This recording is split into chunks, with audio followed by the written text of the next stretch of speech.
I want to talk about trickle-down economics. This is the idea that the job creators, those big corporations and the people that really pull themselves up by their own bootstraps already, that you give them massive tax cuts and other breaks so that their businesses will be allowed to create more jobs, and ultimately it will trickle down to the people down below. Trickle-down economics, as George H.W. Bush once said, is voodoo economics.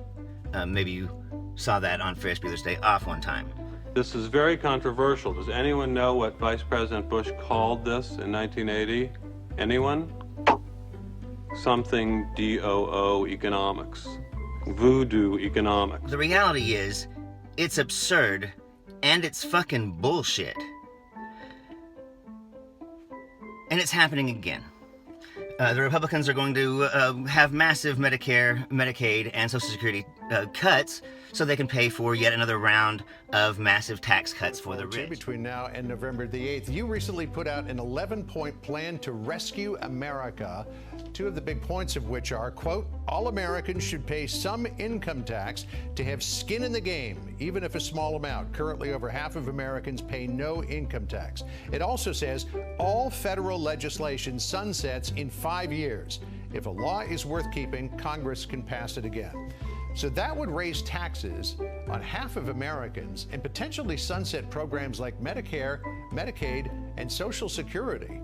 Why would you propose something like that in an election year? Sure. Well, John, that's, of course, the Democrat talking points. It's a No, it's in the plan.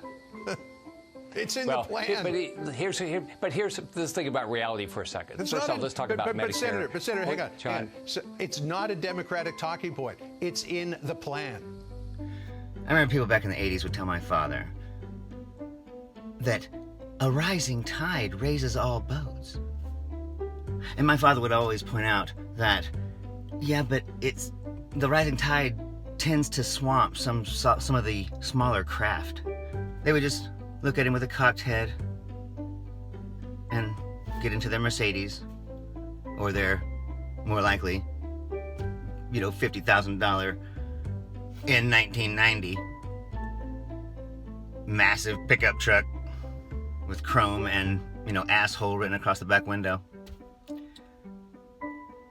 And think that my dad was a fool, didn't know what he was talking about. And in his old 1967 Ford F-100, he would drive home to our trailer house and tell me about a conversation he had with a rich guy. And they will say that they need to do this so that we can unleash the economic power of America right now. It's just another lie, as it always is, as it was way back in 1980 when George H.W. Bush said that shit.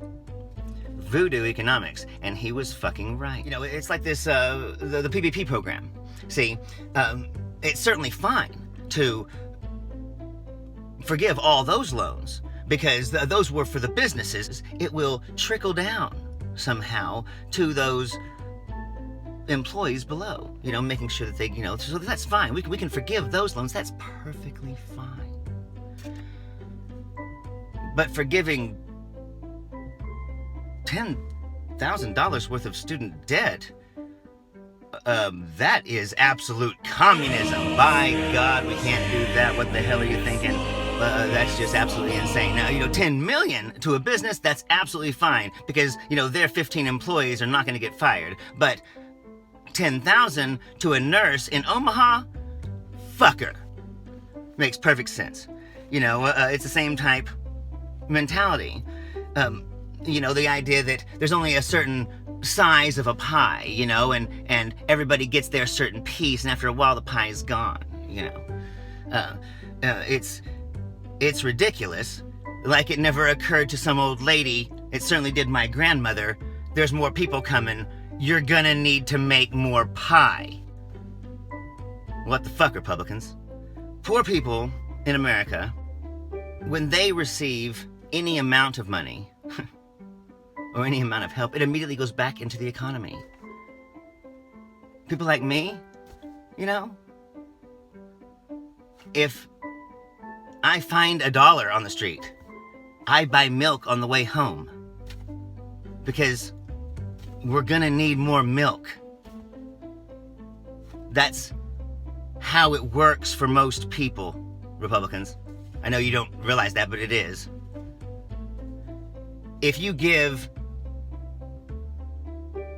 you know, Bezos, or, you know, that's a bad example because he's so far out of people's understanding. The fact is, if you give the person who works behind the counter $5, they're gonna spend it on milk. If you give the person who owns the counter $5, he's gonna buy a boat. Another example of this is a sudden idea that we can't allow refugees into our country.